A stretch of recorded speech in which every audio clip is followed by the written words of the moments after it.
এত লেট কেন আজকে? সরি, আসলে ঘুম থেকে উঠতে লেট হয়ে গেছে। তানিয়ারও কি ঘুম থেকে উঠতে লেট হয়ে গেছে, নাকি সেও তোমার সাথে একত্রে আসলো? আরে সেটা তো আমি জানি না, তাকে জিজ্ঞাসা করো তুমি। আর তুমি তানিয়াকে নিয়ে কথা বলতেছো কেন? সে তো আমার ফ্রেন্ড হয়। তারিন আমার পাশে এসে বসে। দেখো অন্তর, আমি সত্যিই তোমাকে ভালোবাসি আর তোমাকে হারাতে চাই না। প্লিজ আমাকে চিট করিও না। চিন্তা করিও না, আমি তোমার ভরসা ভাঙবো না। তাহলে বলো, তানিয়ার সাথে কিসের এত কথা তোমার? সময় হলেই বুঝতে পারবা। এখন চলো ক্যান্টিনে যাই। চলো। আর কি বলবো তোমাকে? তোরাই যা, আমি তো আকাশ থেকে ভেসে আসছি। না রে শালা, তুই তো উগান্ডা থেকে আসছিস। দূর বেটা। তাহলে আমি বা কেন বাদ যাব? চলো চারজনেই ক্যান্টিনে গিয়ে নাস্তা করে নেই। তারপর আমরা ক্যান্টিনে যেতে লাগি, কিন্তু তারিন তানিয়াকে দেখে কিছুটা সংকোচ বোধ করতে লাগলো, কারণ অন্তর আর তানিয়ার মধ্যে কিছু তো একটা চলতেছে, যা থেকে সে বিরত। আমরা সকলেই ক্যান্টিনে গেলাম আর তানভীরকে পাঠালাম নাস্তা আনতে, আর আমরা আড্ডা দিতে ব্যস্ত। কিন্তু তারিন বারবার অন্তরের দিকে তাকাচ্ছে। সে অন্তরের চোখের ইশারা দেখতে লাগে, যা তানিয়াকে দেওয়া হচ্ছে। কি এমন কথা তানিয়া ও অন্তরের মধ্যে, যা আমাকে বলা হয়নি? তাদের দুজনের হাবভাব ঠিক লাগতেছে না আমার। অনেকদিন ধরেই তাদের আমি একটু ক্লোজ আসতে দেখলাম। কোনো অন্তর আমাকে ঠকাচ্ছে না তো? যেই করেই হোক, তাদের দুজনের মধ্যে কথাবার্তাগুলো আমাকে জানতে হবে। তানভীর নাস্তা নিয়ে আসে আর আমরাও মজা করে খেতে লাগি। নাস্তা খাওয়া শেষ করে আমরা ক্যাম্পাসে চলে যাই। আমি দেখলাম তারিন একটু অন্যমনস্ক হয়ে আছে। কি হয়েছে তোমার? এইভাবে অন্যমনস্ক হয়ে আছো কেন? কোনো সমস্যা? কিছুই না। আচ্ছা শোনো, চলো না একটু ঘুরে আসি। সরি, তানিয়ার সাথে একটু কাজ আছে আমার, কাল যাব। কেমন? আচ্ছা ঠিক আছে। অন্তর, আজকে আমাদের কি করার কথা ছিল? জানি, চলো। আচ্ছা এভরিবডি, ঠিক আছে, পরে কথা হবে। আমার আর অন্তরের একটা কাজ আছে। ঠিক আছে যাও। আর অন্তর সাবধান শালা। বেশি কথা বলবি তাহলে কিন্তু। আচ্ছা যা শালা মর্গা, আর তানিয়ার খেয়াল রাখবি। বাই। তারপর আমি আর তানিয়া বিদায় নিয়ে চলে গেলাম আমাদের কাছে। অন্যদিকে তানভীর, বল। অন্তর আর তানিয়ার দিকে খেয়াল করছিস তুই? কি হয়েছে তাদের? তাদের হাবভাব দেখছিস তুই? দেখলাম তো, আমার থেকে তো কোনো কিছুই মনে হলো না। তোর থেকে মনে হবে কিভাবে? তোর বেস্টু বলে কথা। কিন্তু আমার থেকে তানিয়ার অন্তরের হাবভাব ঠিক লাগছে না। এর উপর আমার পুরো বিশ্বাস আছে, ও কোনোদিনও কোনো উল্টোপাল্টা কাজ করবে না। কিন্তু তানভীর, আমার না একটু তাদের হাবভাব থেকে সন্দেহ হচ্ছে। তুই নেগেটিভ ভাবে ভাবছিস বলে তোর এমনটা লাগতেছে, কিন্তু পজিটিভলি ভাব, তাহলে দেখবি সব ঠিক লাগবে। কিন্তু তারিনের মনে এখনো অন্তরের প্রতি সন্দেহ আছে, কারণ তারিনকে না বলে সে তানিয়ার সাথে খুব ক্লোজলি ভাবে কথা বলতেছে। এইদিকে আমি আর তানিয়া শপিং মলে চলে আসলাম। আসলে আমাদের কিছু কেনাকাটা করতে হবে, তাই। তো কি কি কিনবি বল? লিস্ট ফুল রেডি করেই আনছি। তাহলে শুরু করে দে। আমরা আমাদের লিস্ট অনুযায়ী শপিং করতে ব্যস্ত। প্রায় আমাদের শপিং শেষ, আর তখনই তানিয়া ডাক দেয়। কিরে, ডাকতেছিস কেন? চল জেন্টস শপে যাব, একটা টি শার্ট নিব। আমার জন্য নিবি? আমাকে পাগলা কুকুর পাইছে তো। আসলে তোরে পাগলা কুকুরে পাইছে? অন্তর, এটা কিন্তু বেশি হইতেছে। ও মা গো, টুরুলা। আচ্ছা চল। তারপর গেলাম টি শার্ট কিনতে, মানে তানিয়া কিনবে আর আমি দেখবো। কি কালার পছন্দ তানভীরের? আমি আর তানভীর প্রায় সেম কালার পছন্দ করি। বুঝছি, হাইরে চয়েস রে। তারপর তানিয়া ঘুরে ঘুরে দেখতে লাগলো আর কয়েকটা টি শার্ট নিয়ে আমার কাছে আসে। দেখ, এখান থেকে দুইটা সিলেক্ট করে দে। আমিও দুইটা টি শার্ট সিলেক্ট করে দেই, আর সেও কিনে নেই। চল, খিদা লাগছে, কিছু খাওয়াবি? চুপচাপ বাসায় গিয়ে খেয়ে নিস, এমনিও টাকা আছে কিনা জানি না। চুপ কিপটা, তোর জন্যই তো আমি শপিং মলে আসছি, আর তোর জন্যই তো শপিং করলাম। এখন কিপটামি করিস না, চল রেস্টুরেন্টে। আমি তো শপিং এ টাকা খরচ করলাম, তুই তো শুধু তানভীরের জন্য টি শার্ট নিলি। ওলে বাবারে, টাকা তোর একা যায় নাই, তোর শপিং এ আমি তানভীরের টাকাও আছে। আর এটা তো তোর জানের জন্য করতেছি আমরা। এখন কিপটামি না করে চল তো। বাবা গো, চল বুঝছি, 1 টাকাও বাসায় নিতে দিবি না। তারপর আমরা রেস্টুরেন্টে গেলাম। সেখানে গিয়ে আমরা বসে পড়লাম, আর তখনই তানভীর ফোন দেয়। হ্যালো, কে? শপিং হয়েছে মামা, নাকি আরো বাকি আছে? শপিং শেষ, শুধু লাস্ট জিনিসটা আনলেই সব কমপ্লিট। সেটা আমি আনবো তো সময় মতো, তুই চিন্তা করিস না। আচ্ছা, তারিন কি চলে গেছে? তবে মামা, তোকে আর তানিয়াকে সন্দেহের নজরে দেখতেছে, বলতেছে তোর আর তানিয়ার মধ্যে নাকি কিছু চলতেছে। তাও তার জন্যই তো কি করিস? আমি কি করবো? যা করার তোর তানিয়া করতেছে। আমারে লুটতেছে রে মামা। আজ যদি তানিয়ার সাথে ব্রেকআপ করতি তাহলে এই দিন দেখতে হতো না আমার। সমস্যা নাই, তানভীর যদি আমাকে ছেড়ে দেয় আমিও তোর গলায় পড়বো আর কি। যা লুট হ। আচ্ছা, খাওয়া দাওয়া করে নিয়ে জিনিস সহ তানিয়াকে বাড়ি দিয়ে আসিস। ভাই তুই এসে নিয়ে যা না। সাথে সাথে তানিয়া আমার থেকে ফোন কেড়ে নিল আর শুরু করে দিল তাদের প্রেম আলাপ। আর আমি বেচারা আমারটার জন্য মরতেছি। তানিয়া তানভীরের কথা শেষ আর আমাদেরও খাবার চলে আসে। অন্যদিকে তারিন ও তার কিছু বান্ধবীদের নিয়ে একই রেস্টুরেন্টে আসে যেখানে অন্তর ও তানিয়া উপস্থিত। তারিন দেখ তো, এটা অন্তর ভাইয়া না? তারিন অন্তরকে তানিয়ার সাথে দেখে প্রায় অবাক হয়ে গেল। তারিন দেখতে লাগলো তানিয়া আর অন্তর হেসে হেসে কথা বলতেছে আর খাবার খাচ্ছে। তারিন তার মোবাইলটা বের করে অন্তরকে কল দেওয়ার জন্য। এইদিকে আমি জানি না প্ল্যান সাকসেস হবে কিনা, তবে আমি আমার কলেজাটাকে খুশি দেখতে চাই। আমরা তো সেটাই চেষ্টা করতেছি অন্তর, তুই চিন্তা করিস না। হঠাৎই আমার কলটা বেজে ওঠে আর দেখলাম তারিন কল দিছে। আমিও রিসিভ করলাম। হ্যালো। কোথায় তুমি? আমি তো বাসায়। কেন? ও, কি করো তুমি? এই তো আছি। আর কি, মোবাইল নিয়ে। তুমি কি করো? আমিও মোবাইল নিয়ে ব্যস্ত। আচ্ছা, পরে কথা বলি, কেউ রুমের দিকে আসতেছে। Okay bye. তারপর কেটে দিল। কি বলে সে? আমি কোথায় কি করি এইসব? বাদ দে, তাড়াতাড়ি খাবার খেয়ে নে। অন্যদিকে তারিন অন্তরের মিথ্যা কথা শুনে মুখ চেপে কান্না করতে করতে বেরিয়ে যায়, সাথে তার বান্ধবীরাও। ও কেন আমার সাথে এত বড় প্রতারণা করলো? যদি আমাকে ভালো না বেসে থাকে তাহলে কেন আমার ফিলিংস নিয়ে এইভাবে খেলা করলো সে? আমি কি ওকে ভালোবাসি নাই, নাকি আমার ভালোবাসায় কমতি ছিল? না, এর জবাব ওকে দিতেই হবে। তারিন কোনো মতে তার চোখের পানি ধরে রেখে বাড়ি চলে যায়। এইদিকে ম্যাডাম চলেন, আজকে এমনিও অনেক কাজ আছে আমাদের। তারপর বিল মিটিয়ে তানিয়াদের বাড়ির দিকে চলে যাই। তবে তানিয়াদের পুরনো বাড়িতে যাই আমরা। তানিয়াদের পুরনো বাড়িতে আসার আগেই তানবীরকে কল দিয়ে আসতে বলে দেই, আর সে এখন উপস্থিত। সব নেওয়া হয়েছে তোর? হয়েছে, জাস্ট লাস্ট জিনিসটাই বাকি। মামা, তারিন কিন্তু তোর উপর সন্দেহ করতেছে। সে মনে করতেছে আমার কলিজার লগে তোর চলতেছে। আমাকে কি পাগলে পাইছে? এই সেমরির সাথে আমার চলবো? ভাই রে ভাই, কি জিনিস রে এইটা? আমার লুটি ফেললো। ভাই একটু দেখে শুনে রিলেশন করতে পারিস না? ওই সাবধান। ঝগড়াঝাড়ি বাদ দে আর এইগুলো আমাদের দিয়ে বাড়ি যা, আমরা কাজ শুরু করে দিব। ওকে নে এইগুলো, আমি গেলাম। তারপর তাদের জিনিসপত্রগুলো দিয়ে আমিও বাড়ি চলে গেলাম। কই ছিলি তুই? আসিলাম আর কি, মেসেজ দিছিলাম না, দেখো নাই? দেখছি। যা রুমে, আমি তোর জন্য চা আনতেছি। এই না হলে আমার আম্মু আমার কতই না খেয়াল রাখে, আমাকে কতই না ভালোবাসে। খাওয়া দাওয়া বন্ধ কর। আমিও রুমে চলে গেলাম আর একটু ফ্রেশ হয়ে সেই খাটে লেটিয়ে পড়ি। আর আজকের পার্টির জন্য উত্তেজিত। আসলে প্রায় এক সপ্তাহ আগ থেকে আজকের দিনের জন্য প্ল্যান করতেছি আমি, তানবীর ও তানিয়া। কারণ আজ আমার কলিজাটার জন্মদিন, তাই চিন্তা করলাম ওর জন্য সারপ্রাইজ বার্থডে পার্টি অ্যারেঞ্জ করে তারিনকে সারপ্রাইজ দিব আমি। আমি শিওর তারিন আজকে সেই লেভেলে চমকেও যাবে, ও খুশিও হবে। কারণ আমি জানি তারিন আমাকে কতটা ভালোবাসে। আম্মু চা নিয়ে আসে। আসলে দুপুরে চা খাওয়ার অভ্যাস, তাও রং চা। কি রে, আজকে তোর চেহারায় অন্য কিছুই দেখতে পাচ্ছি আমি। কি ঘটিয়ে আসলি আবার? দূর, কই কি ঘটাইছি আমি? সত্যি করে বল, কি ঘটিয়ে আসলি তুই? তোর চেহারায় আজ অন্য কিছুই বলতেছে আমাকে। ধুর আম্মু, বললাম তো কিছুই ঘটাই নাই। যাও, কথাই বলবো না। বলিস না, আমি গেলাম। তুই তোর রং চা শেষ কর। তারপর আম্মু চলে যায় আর আমিও রং চা শেষ করলাম। আর আজকে কি কি হবে সেটা নিয়ে ভাবতে লাগলাম।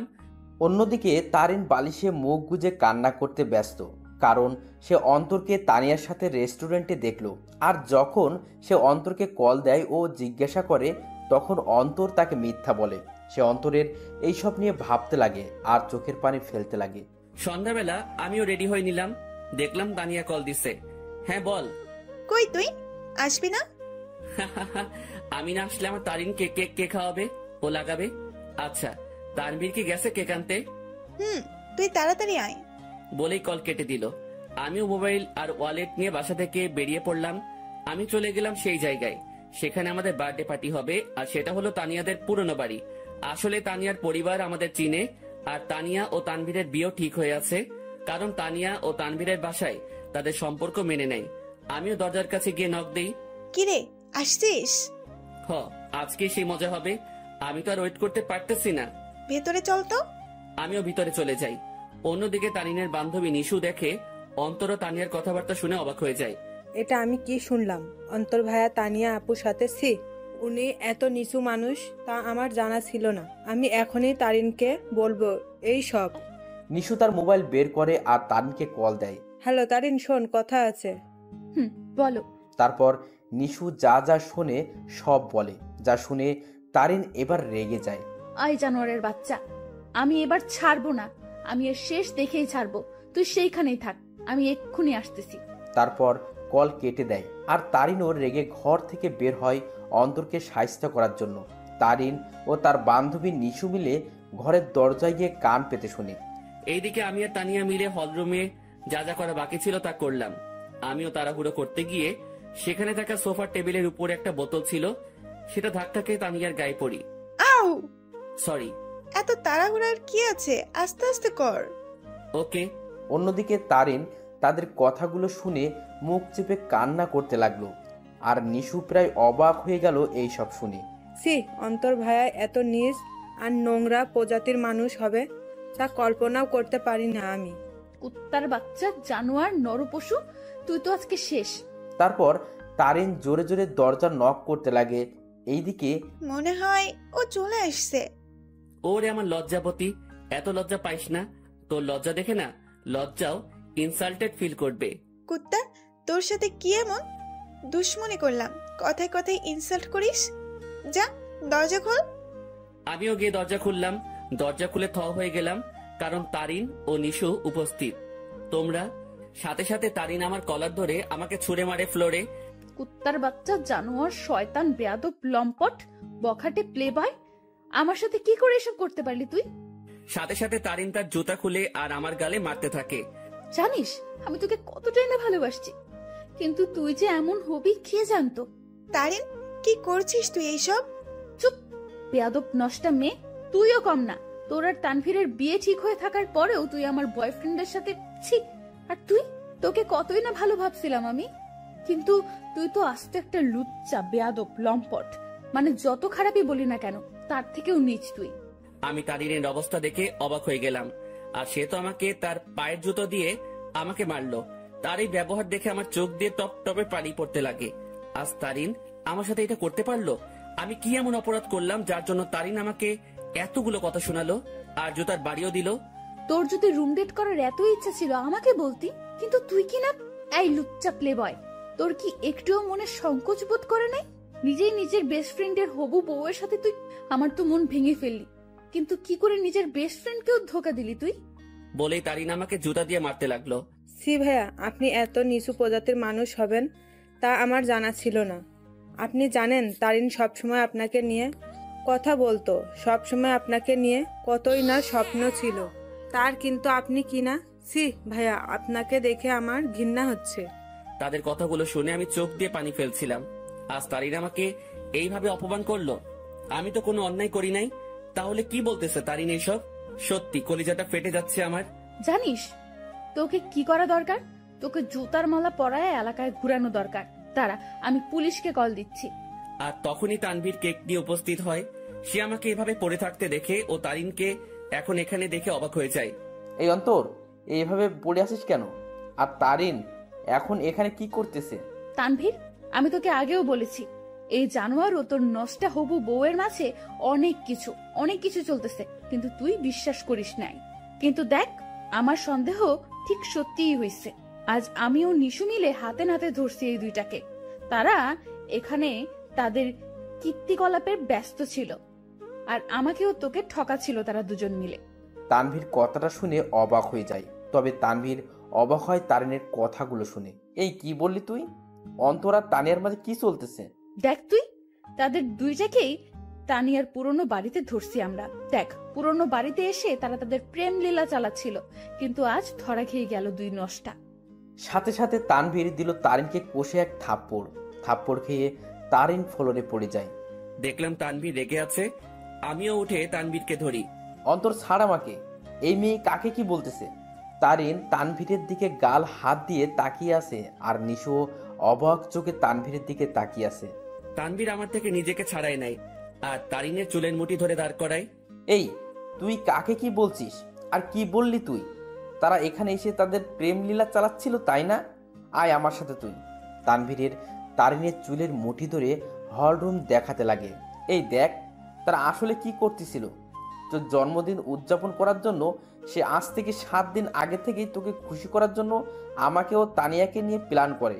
সে তোর হাসি মুখটা দেখার জন্য দেখ কি করছে। চারদিকে ভালো করে তাকিয়ে দেখো।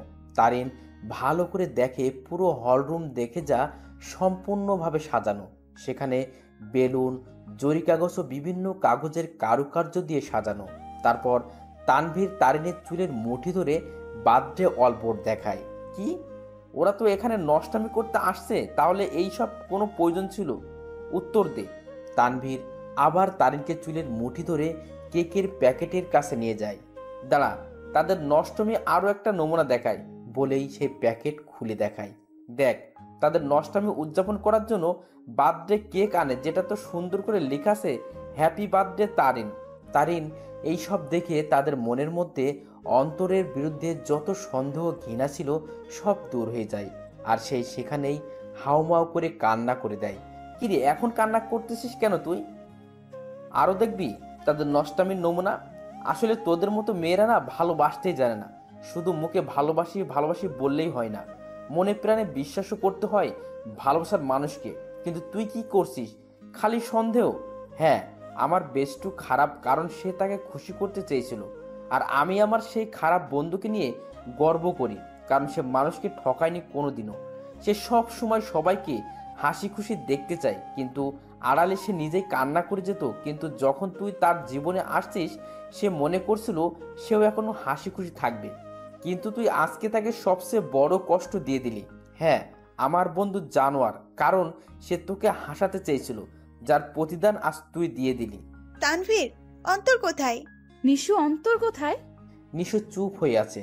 তানভীর সাথে সাথে বাইরে দৌড় দেয় অন্তরকে খোঁজার জন্য, কিন্তু অন্তরকে পায়নি সে। তারিন সেখানে কান্না করতে করতে বসে পড়ে। তারিন, ছি, তুই এত নিস মন মানসিকতার মেয়ে, তা আমার জানা ছিল না। কিভাবে তুই এ ভাবলি? অন্তর আমাকে বান্ধবী মানে তো ঠিকই, সাথে ও আমাকে মন থেকে সম্মানও দেয়। আর তুই কি না, অন্তর তোর জন্য কতই না কি করতে চাইছিল। সে চাইছে তোকে সারপ্রাইজ বার্থডে পার্টি দেবে, কিন্তু তুই তাকে কি দিলি? অনেক অপমান ও জুতার বাড়ি। কি করে পারলি তুই এইসব ভাবতে? অন্তর তোকে কতটা ভালোবাসে তা আমি আর তানভীর ভালো করেই জানি, কিন্তু তুই ভালো যেহেতু বেসেছিস, তাহলে একটু ভালোবাসার মানুষকে বিশ্বাস করতে শেখ, সন্দেহ না। আমার মনে হয় না তুই অন্তরকে কোনোদিনও ভালোবেসেছিস, কিন্তু সে তোকে মনে প্রাণে ভালোবেসেই গেল। তানভীর বাইরে থেকে আসে। অন্তরকে পাইছো? না, তুমি একটু কষ্ট করে বাড়িতে খুঁজে দেখো তো। আর এই, তুই বের হ বাড়ি থেকে। তানভীর তারিনকে টেনে বাড়ি থেকে বের করে দেয়, সাথে নিশো বেরিয়ে যায়। আর তানভীর ও তানিয়া মিলে পুরো বাড়ি খুঁজে দেখে, কিন্তু অন্তরকে খুঁজে পেল না। তারিন বাইরের রাস্তায় বসে বসে হাউমাউ করে কান্না করতে লাগে। সে আজ তার সন্দেহের জন্য তার অতি প্রিয় একটা জিনিসের কাছে ঘৃণার পাত্র হয়ে গেল। কি করে আমার মাথায় এসব আসলো? কেন আমি অন্তরকে সন্দেহ করলাম? যে আমাকে বলেছিল আমাকে কোনোদিন ঠকাবে না, কিন্তু আমি তাকে বিশ্বাস না করে তাকে অনেক কথা শোনালাম, খুব জুতার বাড়ি দিলাম।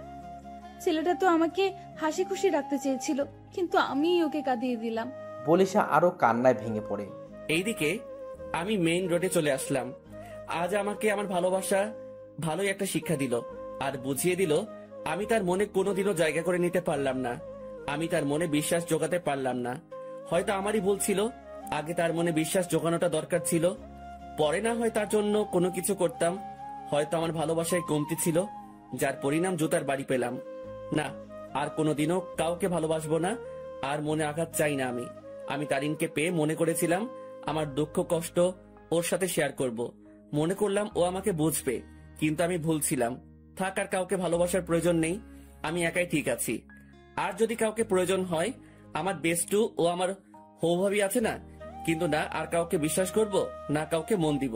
কেউ চাই না, আমার শুধু পরিবার ও বান্ধবীদের নিয়ে থাকবো আমি মেইন রোডে হাঁটতে লাগলাম মনকে শান্ত ও বোঝানোর জন্য যে তার জন্য কোনো ভালোবাসা নেই, আছে শুধু সন্দেহ আর সন্দেহ। আমিও মেইন রোডে যতদূর পারলাম হাঁটতে লাগলাম। কি বা করব আমি? ভাঙা মনকে সান্ত্বনা দিতে চাচ্ছি আমি। চিন্তা করছিলাম মনের মতো একজন পেয়ে তাকে নিয়ে আমি হাসি খুশি থাকবো, কিন্তু ভাগ্য একটা মোড় দিয়ে দিল। রাত 11টা বাজে, আমি এখনো রাস্তায় হাঁটছি আর চোখের পানি ফেলছি। আমার ফোনটাও অফ করে রাখছিলাম যাতে কেউ আমাকে বিরক্ত না করতে পারে, কারণ আমি একটু একা থাকতে চাই। রাত 12টা বাজে, আমি রাস্তার এক কোণায় বসে আছি। তবে আজ আমার নেশার সাহায্য নিতে ইচ্ছা করছে, তাই আমিও উঠে হাঁটতে লাগলাম আর খুঁজতে লাগলাম কোনো দোকান খোলা আছে কিনা। আমি দেখলাম একটা টঙের দোকান খোলা, তাই আমিও চলে গেলাম। কি চাই মামা? আমি সংকোচ বোধ করতে লাগলাম, কারণ আমি আজ পর্যন্ত কোনো দিনও কোনো দোকানে গিয়ে সিগারেট চাই নাই। আরে ভাই, বলবেন তো কি লাগবে? সিগারেট লাগবে? আরে এটার জন্য এভাবে সংকোচ বোধ করছেন কেন ভাই? বলেন কি সিগারেট দিব? আমি বেশিরভাগই ডার্বি, ব্যানসন ও গোল্ডলিপের কথা শুনেছিলাম, তাই চিন্তা করলাম তিনটাই নিয়ে নেই। ডার্বি, ব্যানসন ও গোল্ডলিপ তিনটার এক প্যাকেট দিয়ে দেন। তারপর দোকানদার আমাকে দেয় আর আমিও টাকা দিয়ে দেই। সাথে একটা লাইটারও নিয়ে নিলাম। আমিও যেতে লাগি। ভাই একটা কথা বলবো? জি বলেন। ভাই আমি এই প্রথম দেখলাম কেউ একসাথে 3 ধরনের সিগারেট নিল। ভাই আপনারা কি গ্রুপ মিলে আড্ডা দিবেন নাকি?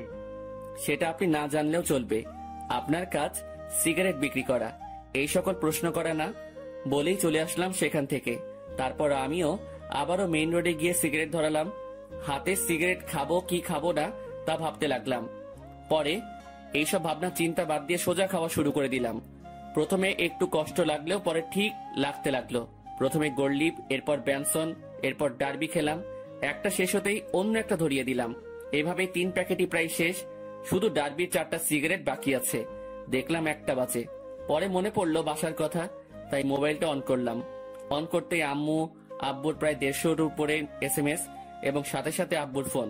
হ্যালো, কি রে? কই তুই? ফোন বন্ধ কেন তোর? আরে মোবাইল হঠাৎই বন্ধ হয়ে যায়, এতে আমার দোষ কোথায়? কি রে, তুই রেগে আছিস কেন? কি হয়েছে? আমার ইচ্ছা, আমার লাইফ, আমি যা খুশি করব।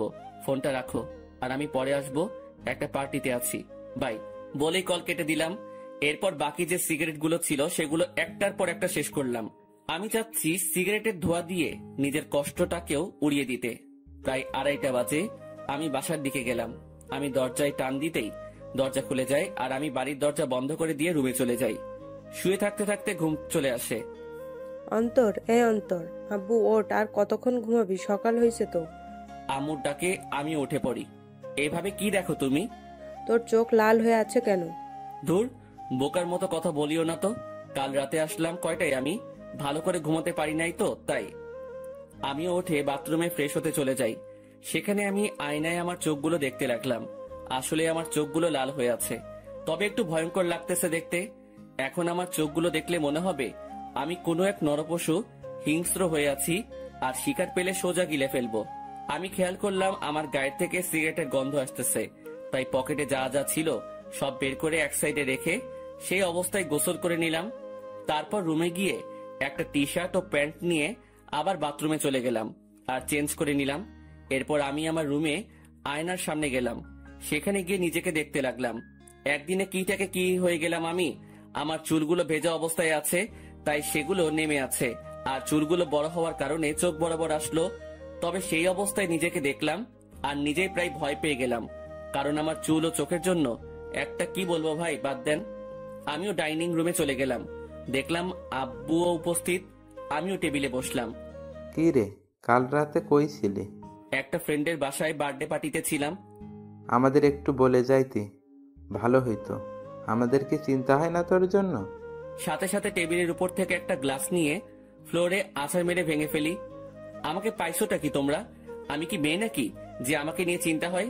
যদি এতই চিন্তা হয় তাহলে কেন বাইরের দুনিয়া দেখাইছো আমাকে? ঘরে আটকায় রাখলেই হইতো।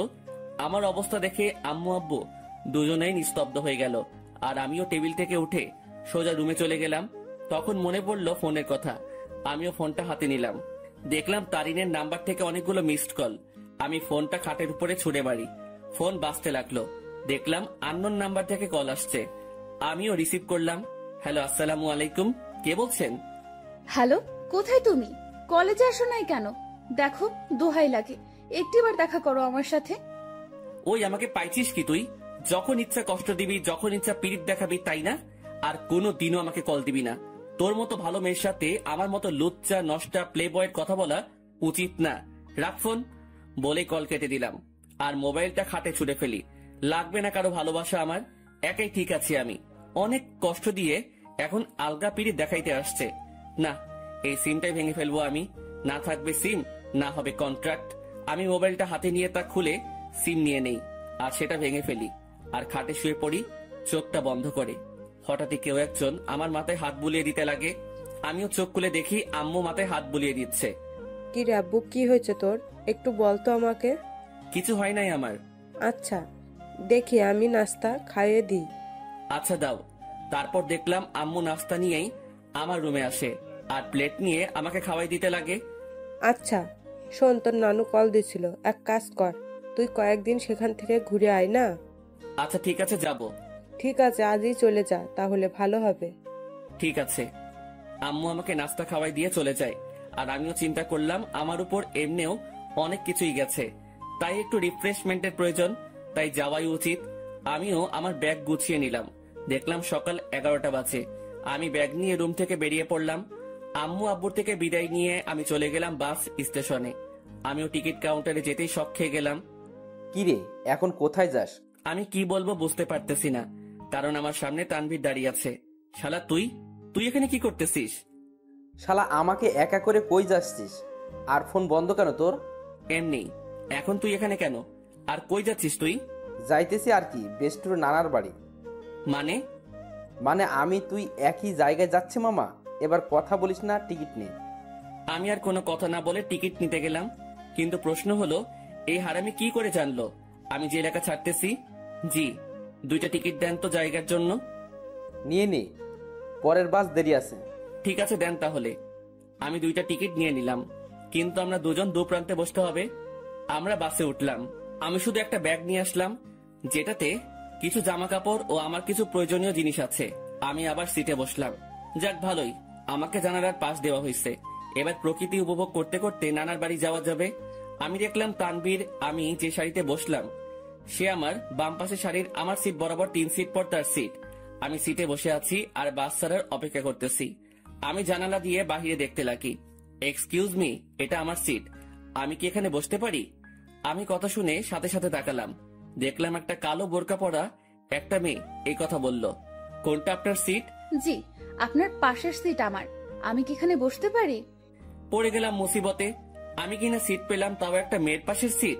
হয়তো অনেক ছেলে এই জিনিসটাকে তাদের জন্য সৌভাগ্য মনে করে, কিন্তু আমার জন্য এইসব দুর্ভাগ্য। কারণ আমি অন্য ছেলেগুলোর মতো মেয়ে পাগল না। তবে হ্যাঁ, একজনকে নিয়ে স্বপ্ন দেখেছিলাম, কিন্তু থাক, সে অতীতকে মনে না করাই ভালো। সেটা জাস্ট আমার জন্য একটা দুঃস্বপ্ন ছিল। এই যে মিস্টার, এখন কি বসতে দিবেন? আজব তো, আপনার সিট আপনি বসবেন, এটা নিয়ে তো মাথা খাওয়ার কি আছে? বসেন আপনার সিটে। তারপর মেয়েটা আমার পাশের সিটে বসে পড়ে। তবে আমার একটু আনইজি লাগতেছে। আমি তানভীরকে দেখতে লাগলাম। তানভীরের সাথেও একটা বোরকা পরা মেয়ে বসছে, আর সে তো পিড়িতিরে আলাপ করতে ব্যস্ত। আপু একটা কথা বলি, কিছু মনে করিয়েন না। আপনি যদি আমার বন্ধুর সিটে গিয়ে বসতেন তাহলে একটু ভালো হতো। সরি, পারবো না। আমি আমার সিট ছাড়া অন্য কোথাও বসি না, এটা সম্ভব না। বাপরে বাপ, কি জিনিস রে ভাই! একটা ছেলে পাশে বসছে, আমি ছেলে হয়েও তার জন্য একটু সুবিধার জন্য কথা বললাম, আর সেই কিনা গাড়ি স্টার্ট করলো। গাড়ি চলতে লাগলো আপন শক্তিতে, আর আমিও জানালার বাহিরে তাকিয়ে প্রকৃতি উপভোগ করতে ব্যস্ত। আচ্ছা, যদি কিছু মনে না করেন, আমাকে কি জানালার সিটটা দিবেন? আমি দেওয়া নেওয়া বন্ধ করে দিছি, যেটা নিজের সেটাকে নিয়েই থাকি। আর আমার জানালার সিট পড়ছে, তাই আমি এখানে থাকবো। দিবেন না ভালো কথা, এত অ্যাটিটিউড দেখাচ্ছেন কেন? আমার অ্যাটিটিউড বেশি, তাই দেখাচ্ছি। নাও প্লিজ সাইলেন্ট। কিছুক্ষণ নীরবভাবে বসে বসে বাহিরের প্রকৃতি দেখতে লাগলাম, আর প্রকৃতির মাঝেও হারিয়ে যেতে লাগি। আর তখনই তারিনের মিষ্টি হাসিটি মনে চলে আসলো। সাথে সাথে আমি প্রকৃতি থেকে আমার মনোযোগ সরিয়ে নিলাম। কি হলো, শখ খেলেন নাকি? আমি কিছুই না বলে আমার পকেট থেকে মোবাইল আর ইয়ারফোনটা বের করে কানে লাগিয়ে দিলাম আর গান শুনতে লাগলাম। কিছুক্ষণ গানের মধ্যে মগ্ন ছিলাম আমি, আর তখনই পাশ থেকে খোঁচা দেয়। সমস্যা কি? গান শুনছিলেন? না তো, ব্যাডমিন্টন খেলছিলাম। এত রাগ আর কি আছে? আপু আপনার সমস্যাটা কি বলবেন? কোনো সমস্যা নেই। আচ্ছা, আপনি কি রোমান্টিক গান শুনছিলেন? বুঝছি। আপু আসেন আপনি জানালার সিটে। মেয়েটাও খুশি হয়ে জানালার সিটে বসে, আর আমি পারতেছি না যে এখনই বাস থেকে নেমে যেতে। মেজাজটা খারাপ আগে থেকেই, আমার এখন আরো খারাপ করে দিল। আমি তানবীরকে দেখলাম শালা মেয়ের সাথে প্রীতির আলাপ করতেছে। হয়তো শালা ভুলেই গেছে তার বিয়েও ঠিক হয়ে আছে। আমি তানবীরকে ডাক দিলাম। তানবীর সিট থেকে আসে, কোনো মতে দাঁড়ায়। মেয়ে পেয়ে তো ভালোই কাজ চালাচ্ছিস, শালা ভুলে গেছিস তোর বিয়ে ঠিক হয়ে আছে? নাকি তানিয়ারে কল দিয়ে বলমু? আরে দোস্ত, মেয়েটা অনেক ফ্রেন্ডলি বিহেভ করে ভাই, অনেক হাসি আড্ডাও করে, তাই আর কি একটু। আমিও তানিয়ারে কল দিয়ে একটু। না না, কল দিস না দোস্ত, না হলে সব শেষ হয়ে যাবে বেটা। হোক শালা, সব শেষ। তোর পাশেও তো একটা মেয়ে, তার সাথে তুইও ফ্ল্যাট কর, কে বারণ করলো তোরে? সেটাই তো সমস্যা। এক কাজ কর, তোর পাশের মেয়েটাকে এখানে পাঠাই দে কষ্ট করে, না হলে। এই যে মিস্টার, মেয়েদের পাশে বসলে সমস্যা কোথায়? এলার্জি আছে আমার, এবার কথা বলিয়ে না, একদম চুপ থাকেন। আচ্ছা দোস্ত, আমি পাঠাচ্ছি। তারপর তানভীর চলে গেল, আর তানভীরের পাশের মেয়েটা আসে। আমি ওনাকে সিটটা দিয়ে আমি তানভীরের পাশে বসে পড়ি, আর সেখানে কানে ইয়ারফোন লাগিয়ে গান শুনতে লাগি। বাস বিরতির জন্য থামলো। তানভীর চল একটু ফ্রেশ হয়ে নেই, আর কিছু খেয়ে নেই। চল। তারপর আমরা বাস থেকে নামলাম, আর একটু হালকা হয়ে নিলাম। তারপর দুজনেই খাবার খেয়ে নিলাম। তবে টেবিল থেকে উঠতেই ঠিক আমার পিছন বরাবর টেবিলে সেই দুইটা মেয়ে উপস্থিত। আমি তাদের দেখেও না দেখার ভান করে চলে গেলাম হাত ধুতে। তারপর হাত ধোয়া আমি তানভীরের কাছে গেলাম। তুই খা, আমি বিল দিয়ে দেই। না, বিল দিস না, আমি দিব। তুই কেন দিবি? তুই আমার সাথে আসছিস, তাই তোর বিল আমি দিব। মামা বেইমানি হবে কিন্তু। যা যা, তুই দে, এমনিও কিপটা তুই, দে শালা। তারপর তানভীর খেয়ে বিল দিল, আর কিছু খাবার নিয়ে নিল। আমরা বাসে উঠে যাই, আর আমাদের আসার পরেই সেই মেয়ে দুইটাও আসে। কিছুক্ষণ পরে বাসটা ছেড়ে দেয়, আর আমিও কানে ইয়ারফোন দিয়ে গান শুনতে লাগি। প্রায় 2.5 ঘন্টা পরে আমরা আমাদের গন্তব্যে পৌঁছে যাই। আমরা বাস থেকে নামি আমাদের ব্যাগ নিয়ে। কিছুক্ষণ পরেও দেখলাম সেই মেয়েগুলো। আমি তাদের দেখেও না দেখার ভান করে আমি মোবাইলটা বের করলাম, আর মামাকে ফোন দিলাম। হ্যালো মামা, কই তুমি? আরে আমি সিএনজি স্টেশনের সামনে। পরে আমি মামাকে দেখলাম আর কলটা কেটে দিয়ে আর তানভীরকে দিয়ে মামার কাছে চলে গেলাম। মামা আমাকে দেখে জড়িয়ে ধরে। কেমন আছিস অন্তর? ভালোই আছি। তোমাকে কয়বার বললাম আমার জন্য গ্রামের একটা সুন্দরী খুঁজতে, যাতে বিয়ে করতে পারি।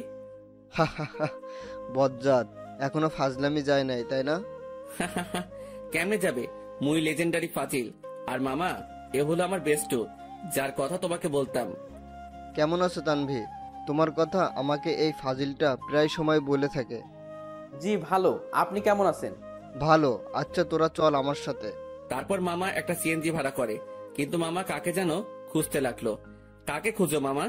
আরে আরো 2 জন আসবে, আব্বু বলছিল। কি অবস্থা তার শরীরের? ভালোই আছে আব্বু। আর আব্বু বলছিল তার নাকি কোনো বন্ধুর 2টা নাতনিও আসবে, তাদেরও নিয়ে যেতে বলল। ও আচ্ছা। তার কিছুক্ষণ পর মামা কাকে দেখে যেন চলে যায় আমাদের সিএনজির কাছে রেখে। আর কিছুক্ষণ পরে মামার সাথে 2টা মেয়ে আসে। তাদের দেখে আমি অবাক হয়ে গেলাম, কারণ এরা হলো সেই মেয়েগুলো যেগুলো আমাদের সাথে বসেছিল। আমি অবাক চোখে দেখতে লাগলাম। তোরা ওঠ, আমি বাইকে যাই। মামা বাইক আনছো? কেন? মামা তুমি সিএনজি করে চলে যাও, আমি বাইক নিয়ে আসতেছি। ভুলেও না। প্লিজ মামা, অনেকদিন পরে বাইক পাইলাম। কাল চালাস। আর কিছু বললাম না, কারণ মামার সাথে কথা বাড়ায় লাভ নাই। আমি আর তানভীর সিএনজিতে উঠে পড়ি, আর পিছে সেই 2টা মেয়েই মজা করে বসে পড়ে। তারপর সিএনজি চলতে লাগে তার আপন গতিতে। আমিও গ্রামের পরিবেশ উপভোগ করতে করতে যেতে লাগি। মামা তার বাইক নিয়ে চলে যায়। আমরা আমার নানার বাড়ি পৌঁছে যাই। আমি দেখলাম নানা ভাই দরজায় দাঁড়ায় আছে। আমি নানা ভাইয়ের কাছে গেলাম, আর নানা ভাইকে সালাম করলাম। নানা ভাই, কেমন আছিস? তারপর নানা ভাই আমাকে জড়িয়ে ধরে। আমি তো ভালোই আছি, তবে তোমার খবর জিজ্ঞাসা করবো না, কারণ তোমাকে দেখে পাওয়ারফুল মানুষ মনে হচ্ছে। কি মনে করিস? আমার অনেক শক্তি বলেই তো 80 বছরে বেঁচে আছি। কিন্তু নানা ভাই, আমি তো শুনছি ভালো মানুষ তাড়াতাড়ি মরে, আর শয়তান নাকি অনেক বছর বাঁচে। চুপ বেটা, ভিতরে যা। আমারে ধমকায় লাভ নাই নানা ভাই। তারপর তানভীরকে আমার কাছে ডাক দিলাম। নানা ভাই, আমার বন্ধু তানভীর, ও আমার সাথে আসছে। আসসালামু আলাইকুম। ওয়ালাইকুম আসসালাম। আমার বজ্জাত নাতিটা আমাকে নানা ভাইকে ডাকে। তুমিও আমাকে নানা ভাই ডাকতে পারো। জি আচ্ছা। মানিক, অন্তরও তোর বন্ধুকে তাদের রুম দেখিয়ে দে। আচ্ছা আব্বু, তোরা আয় আমার সাথে। আমরা দুজন মামার সাথে যেতে লাগি।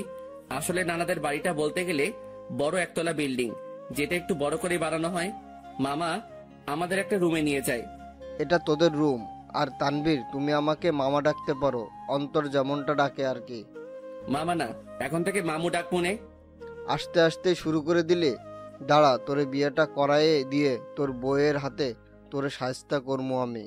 আগে নিজের গদি সামলাও। লাস্ট টাইম মামিকে দিয়ে কি করছিলাম মনে আছে নাকি? এবার আগের বারের থেকেও ডাবল হবে। তোরা ফ্রেশ হয়ে হল রুমে আয়, আমি গেলাম। কিরে ভাই, তুই তোর মামার থ্রেট দিস? হ, আরে বেটা, আসলে আমাদের পরিবারটা একদম ফ্রেন্ডলি, তাই সবার সাথে হাসি মজা করেই থাকি। তোর মতো আমি একটা পরিবার পাইলে হইতো। আমার পরিবার মানে তোর পরিবার বেটা। এখন কথা না বলে ফ্রেশ হয়ে নে। তারপর তানভীর ফ্রেশ হয়ে নিল। এরপর আমিও ফ্রেশ হয়ে নেই, আর দুজনেই হল রুমে যাই। সেখানে আমার মামাতো ভাই শান্ত বসে বসে মামা ও নানা ভাইয়ের সাথে কথা বলতেছে। কিরে শান্ত, কি অবস্থা তোর? শান্ত আমাকে দেখে আমার কাছে চলে আসে। সে 9-এ পড়ে। অন্তর ভাইয়া, কি খবর তোমার? কেমন আছো? ভালো আছি, কিন্তু তোর থেকে আমি এটা আশা করিনি। আমি আবার কি করলাম? তুই নাকি গোপনে বিয়ে করে ফেলছিস। দূর ভাইয়া, কি বলো এইসব তুমি? আমার কথা একটু ভাবলি না? আমি তোর থেকে কত বড়, অথচ বিয়ের দিক দিয়ে ছোট বানাই দিলি। কেমনে পারলি এটা করতে তুই? তোর তো বলছিলাম আমার জন্য মেয়ে খুঁজতে, আর তুই কি না, কাজটা ভালো করিস নাই তুই। দূর ভাইয়া, কে বলেছে তোমারে আমি বিয়ে করছি? আমার বিয়ের বয়স হয়েছে নাকি? আজকালকার পোলাপানগুলো বিশ্বাস নাই, বড় ভাইরে রেখে তারাই গোপনে কাজ সেরে ফেলে। আল্লাহ কোন যুগে আনলা তুমি আমারে? তোদের কথাবার্তা শেষ হলে নাস্তা কর। ও মামি, তোমার জামাই আমাকে বাস স্টেশনে মারছে। নাউজুবিল্লাহ। কিরে বেটা, আমি তোরে কই মারলাম? আই, তুমি অন্তরের গায়ে হাত দিছো? অন্তর আসতে না আসতেই কি মামারে এভাবে মারবি নাকি? তোর জ্বালায় আর বাঁচমু না আমি। আব্বুরে আগেই বলছিলাম এই শয়তানটা যদি আসে আগেই আমাকে বলে দিতে, যাতে বনবাসে ভাগতে পারে। মামার কথা শুনে সবাই হেসে দিল। নানা ভাই, নানু কই? কি আমার উপর ডাক নাকি নানু? হ্যাঁ, তার আদরের ছেলেরে কষ্ট দিবি আর সেই মনে হয় তোরে এমনি এমনি ছাড়ি দিব? কিছু মনে হয় বলতে হবে। তো নানু তার রুমে। আসলে শরীর একটু অসুস্থ তো, তাই রুম থেকে কম বের হয়। আচ্ছা, তাহলে আমি দেখা করে আসি। তারপর আমি নানু রুমের দিকে যেতে লাগি। নানু রুমের দিকে যেতেই আমি কিছু কথাবার্তা শুনতে পেলাম। নানু, আমি অনেক বড় ভুল করে ফেলেছি নানু। এখন ও আমাকে দুই চোখেই দেখতে পারে না। তুমি চিন্তা করিও না, আমাকে নানু ডাকছো না, আমি সব সামলে নিব। তুমি কান্না থামাও। আমি বুঝতে পারলাম নানু রুমে অন্য কোনো মহিলা বা মেয়ে আছে। তবুও এটা ফ্যাক্ট না আমার জন্য। আমি যেহেতু আসছি তাই দেখা করবই, কারণ নানু আমাকে ইগনোর করবে না। তার কাছে আমি আগে, বাকি সবাই পরে। নানু, দরজা খুলে যায়। আর দেখলাম নানু দরজা খুলে নানু আমাকে জড়িয়ে ধরে। কেমন আছো নানু? ভালো, তুই কেমন আছিস? আমি তো ভালোই।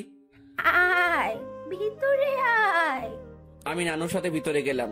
আমি ভিতরে যেতে দেখলাম আমাদের সাথে বোরকা পরা যে দুইটা মেয়ে আসছিল তারা রুমে উপস্থিত। নানু ভাই, বয় তুই। বোরকা পরা দুটো মেয়ে বলল, আচ্ছা নানু, আমরা যাই, পরে কথা বলবো আপনার সাথে। ঠিক আছে, যাও, আর চিন্তা করিও না, আমি সামলে নেব। কান্না করিও না, কেমন? তারপর রুমে থাকা দুইটা মেয়েই চলে যায়। নানু মেয়েগুলোকে আর কান্নাকাটি করতেছিল কেন? আর বলিস না, একটু পারিবারিক সমস্যা, তাই আর কি। তো নানু ভাই, অবশেষে তোকে দেখলাম আমি। এবার শান্তিতেই মরতে পারবো আমি। নানু, কি উল্টাপাল্টা কথা বলো তুমি? এই সব বলা বাদ দাও তো। আচ্ছা নানু ভাই, বাদ দিলাম। এখন এটা বল, কেমন আছিস? আমি তো ভালোই আছি। তা তো দেখতেই পারতেছি, মনে অনেক কষ্ট নিয়ে সকলের সামনে ভালো আছিস দেখছি। মানে? কিছু না, বাদ দে। আমি নানুর সাথে নানুর রুমেই অনেকক্ষণ যাবৎ কথা বলি। অন্তর, একটা কথা শোন। জি নানু, বলো। মানুষ মাত্রই ভুল, তাই ভুল করবে, তাই বলে তাকে ক্ষমা করে দেওয়াই ভালো। কথাটা ঠিক বুঝলাম না নানু। আচ্ছা থাক, যা, রাত হইছে, খাবার খেয়ে নে। তুমি খাবা না? খাবো তো, তবে তোর মামি, আমি আর বাসায় আরো দুজন মেহমান আসছে, তাদের সাথে খাবো আর কি। আচ্ছা ঠিক আছে।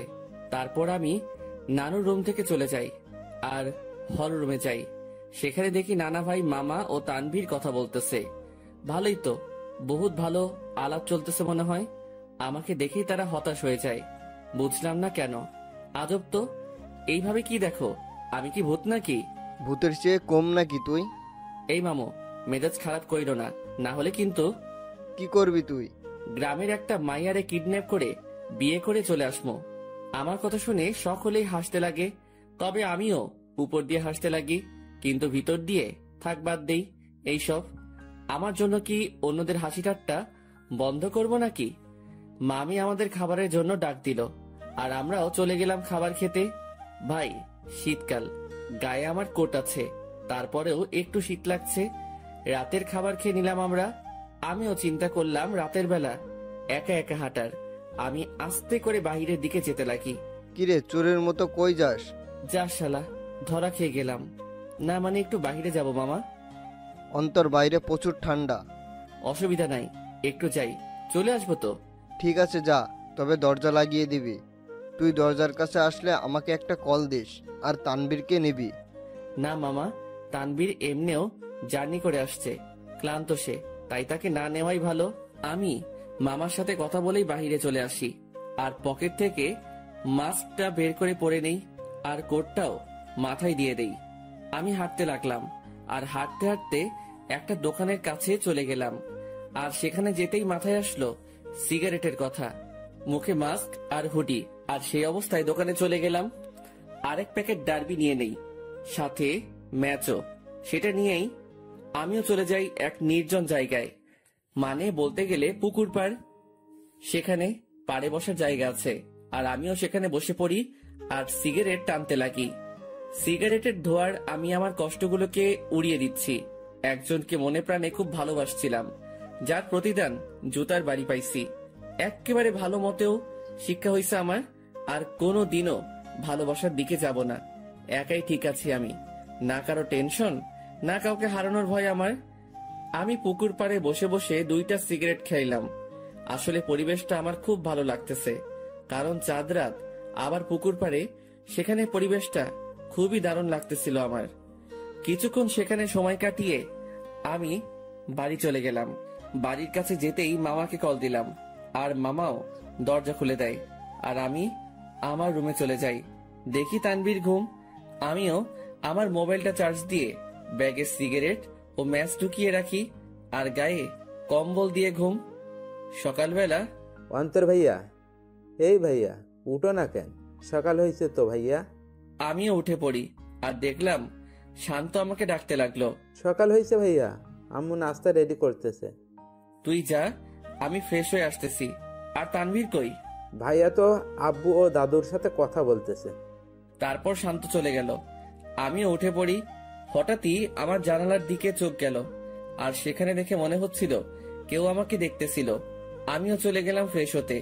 ফ্রেশ হয়ে এসে দেখি মামা, তানভীর, নানা ভাই, মামি, নানু সবাই কথা বলতে ব্যস্ত। আমিও গেলাম। তারপর সকলে মিলে নাস্তা করে নিলাম। অন্তর, আমার বাইক নিয়ে তুই তানবীরকে নিয়ে ঘুরে আয়। ও তো এখানে নতুন, তাই একটু দেখায় আন। আচ্ছা।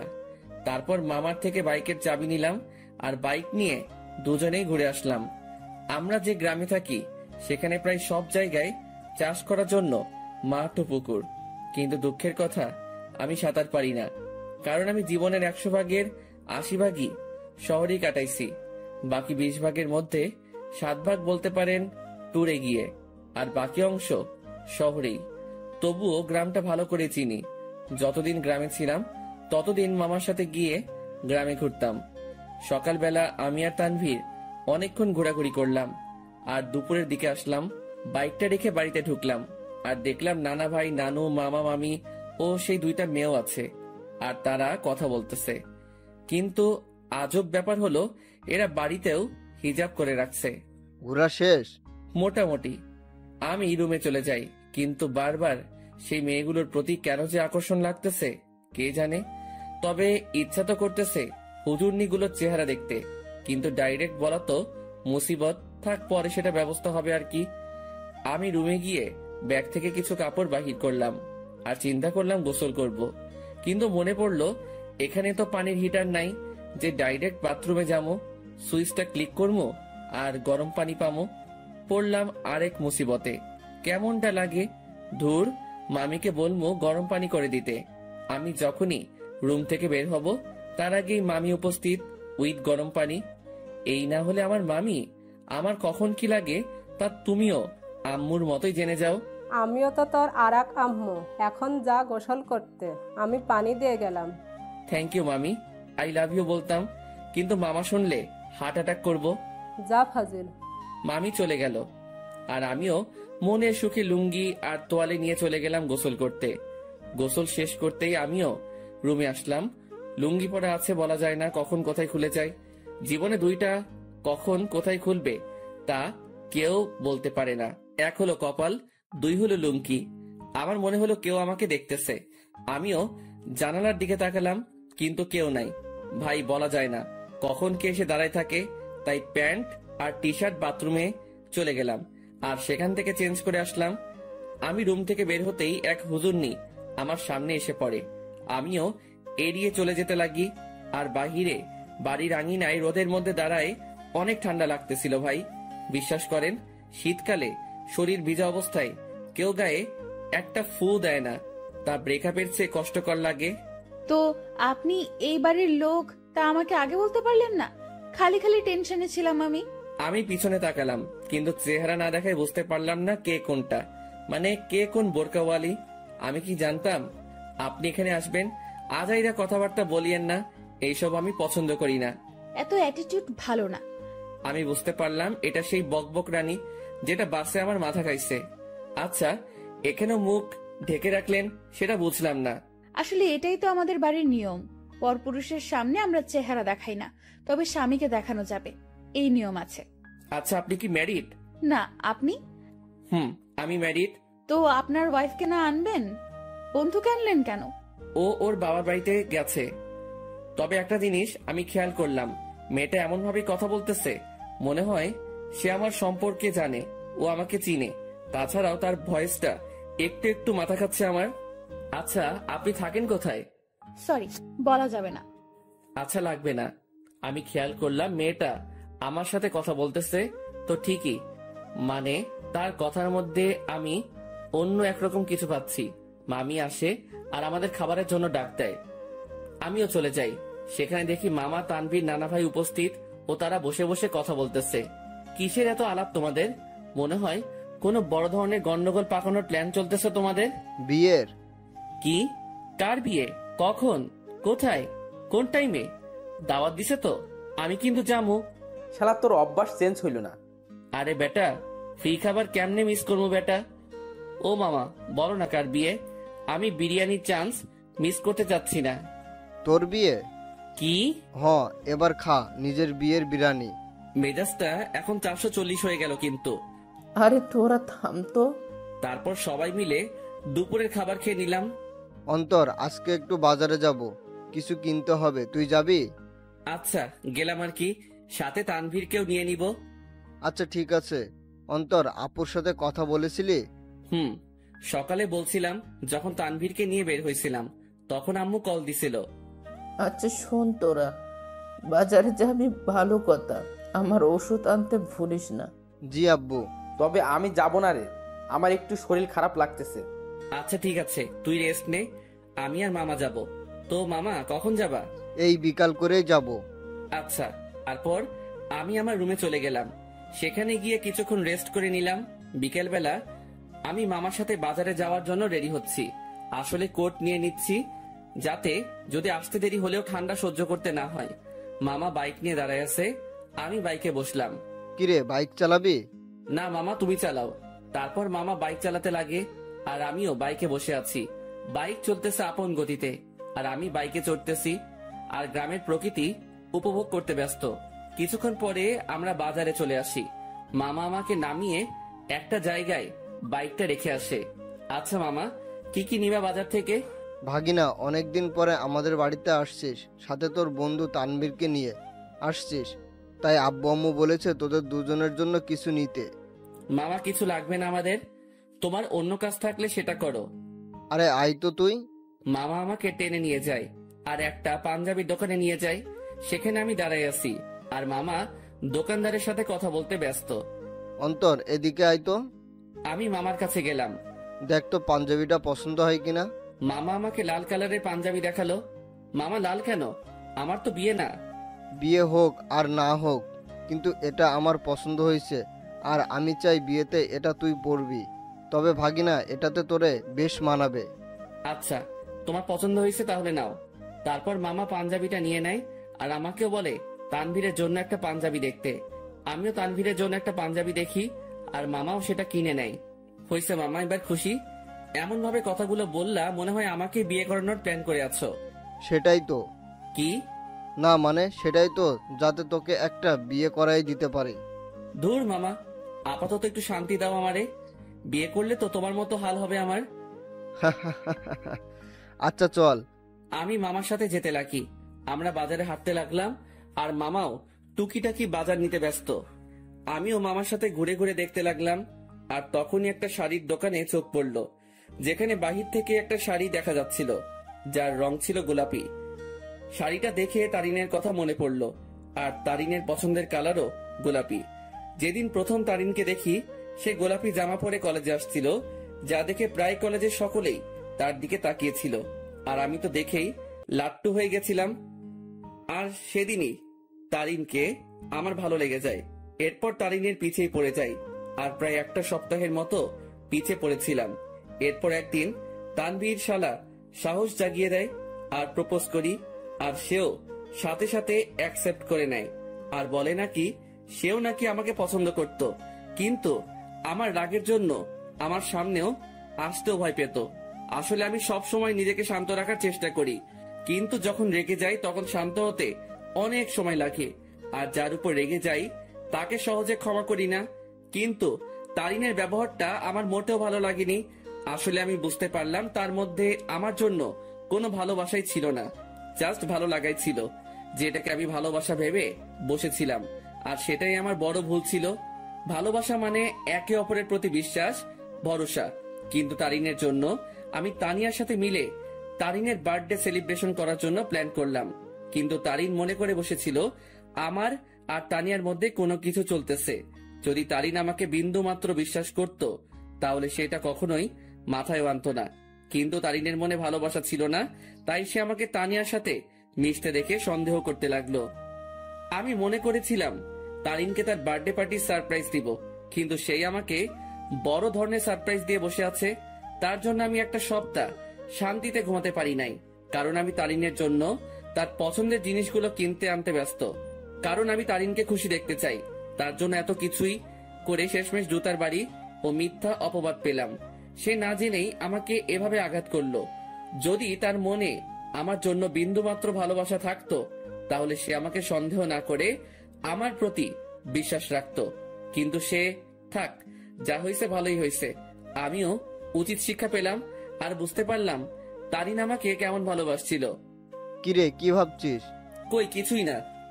আচ্ছা, নানা ভাইয়ের ওষুধ নিছো? নিব, কিন্তু তোর চোখে পানি কেন? আরে চোখে বালি ঢুকছে, সেটার জন্য। আমার সাথে আয়। আমি মামার সাথে গেলাম আর মামা একটা কলের কাছে নিয়ে যায় আর আমিও মুখ ধুয়ে নেই। আসলে তারিনের কথা মনে করতে করতে ওই দিনের ঘটনাটাও মনে পড়ে গেল আমার, তাই চোখেও পানি চলে আসে। সেদিন তারিন আমাকে যেভাবে মারলো আমি বুঝতে পারলাম সে কতটা ঘৃণা করে আমাকে। সে সত্যি না জেনেই আমাকে আঘাত করলো, যা থেকে বোঝা যায় তারিনের ভালোবাসা কত দূর। চল বাড়ি যাব, বাজার শেষ। নানা ভাইয়ের ওষুধ নাও। মামা চলে গেল ওষুধ নিতে আর আমাকে বাজারের ব্যাগ ও পাঞ্জাবির প্যাকেটগুলো দিয়ে গেল। আমিও সেগুলো নিয়ে বাইকের কাছে চলে গেলাম। আজ তারিনের কথা মনে পড়তে লাগলো, কিন্তু তাকে এখন আমি ঘৃণা করি। তার ভালোবাসার রূপ দেখলাম ভালো করেই। জানি না কোথায় আছে সে, কি করতেছে। দূর, এর কথা কেন ভাবতে লাগলাম? সে যেখানে থাক ভালো থাক, মোট কথা আমার থেকে দূরে থাকলেই ভালো। আমার আশেপাশেও যাতে এই মেয়েটাকে যেন না দেখি আমি। মামা ওষুধ নিয়ে আসে, তারপর মামা বাইক নেয়, আর আমিও বসে পড়ি ব্যাগ নিয়ে। তারপর আমরা বাড়ি ফিরি। আমি ব্যাগগুলো ডাইনিং টেবিলে রেখে আমার রুমে চলে যাই। সেখানে বসে বসে আমিও মোবাইল নিয়ে ব্যস্ত, কিন্তু তানভীর রুমে ছিল না। শালা ঠান্ডার মধ্যে গেল কই? কিছুক্ষণ পরে মামি আসে আর নাস্তার জন্য যেতে বলে। আমিও মোবাইল চার্জে লাগিয়ে নাস্তা করতে চলে যাই। দেখলাম তানভীর উপস্থিত, আর সে মামা ও নানা ভাইয়ের সাথে কথা বলতেছে। কিরে তানভীর, কই ছিলি তুই? আরে এমনি একটু বের হলাম আর কি। তারপর নাস্তা করি আর রুমে চলে যাই। সেখানে তানভীরও আসে। তোর নাম্বার বন্ধ কেন? কি বলিস? নাম্বার বন্ধ? কোনটা? কেন, শেষে 86 ওইটা? ও ওইটা? ওইটা তো নষ্ট হয়ে গেছে।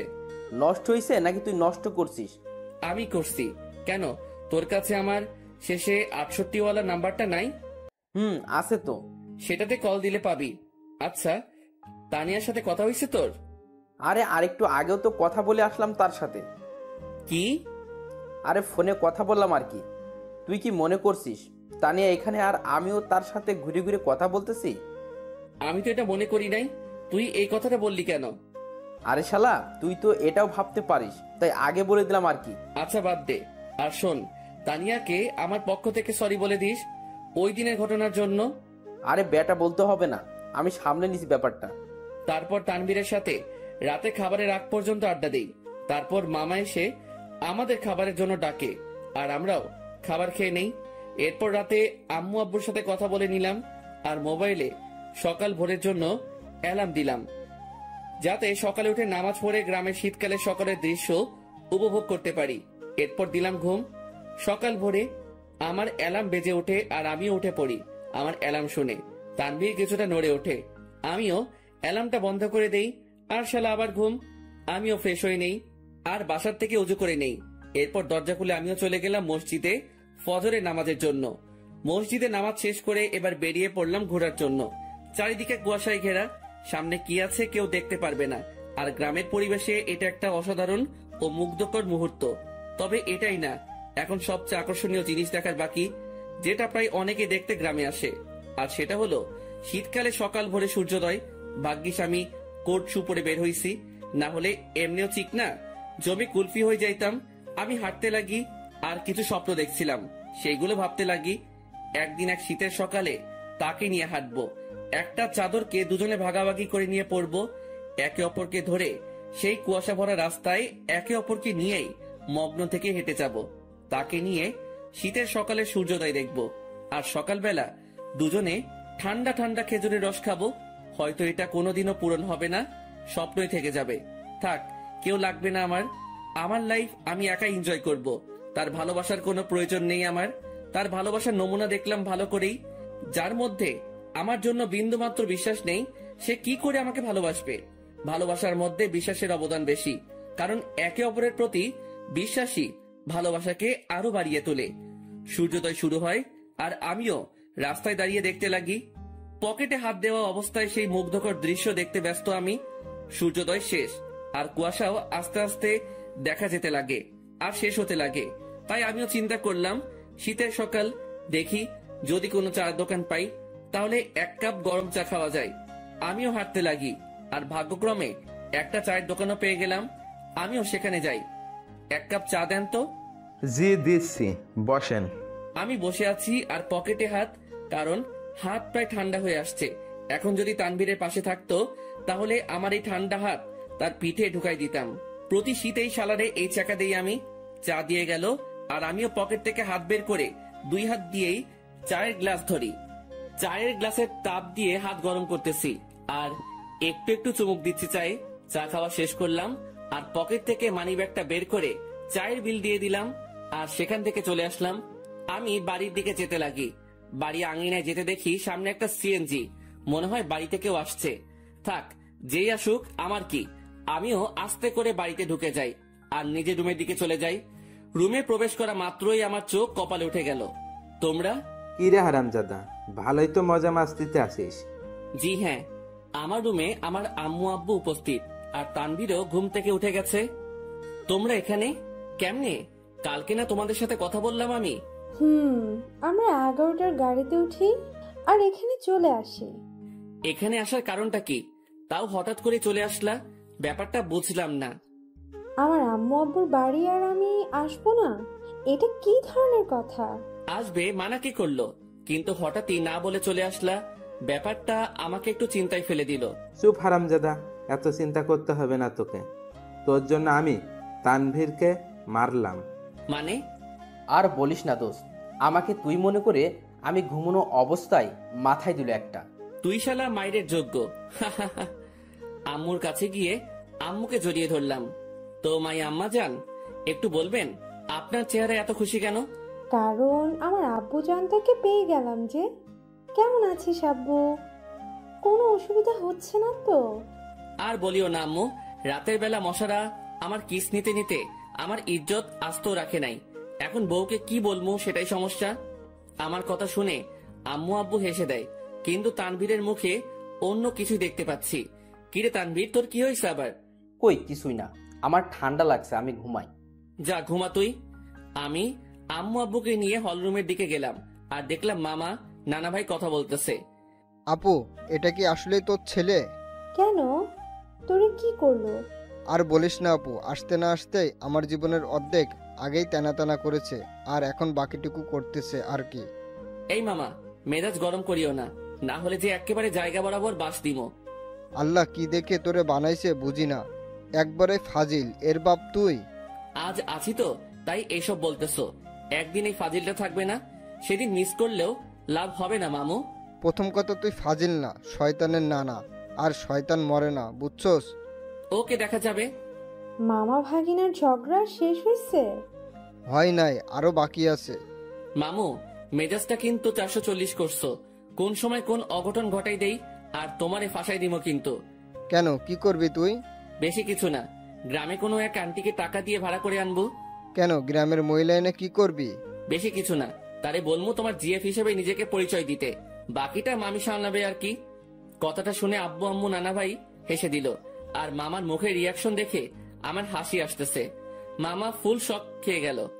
ওরে খোদারে, আমার জীবন শেষ করার জন্যই জন্মাইছে হারামজাদা বজ্জাত, কি জিনিস রে তুই? এই আপু, এটা কি আসলে তোর ছেলে?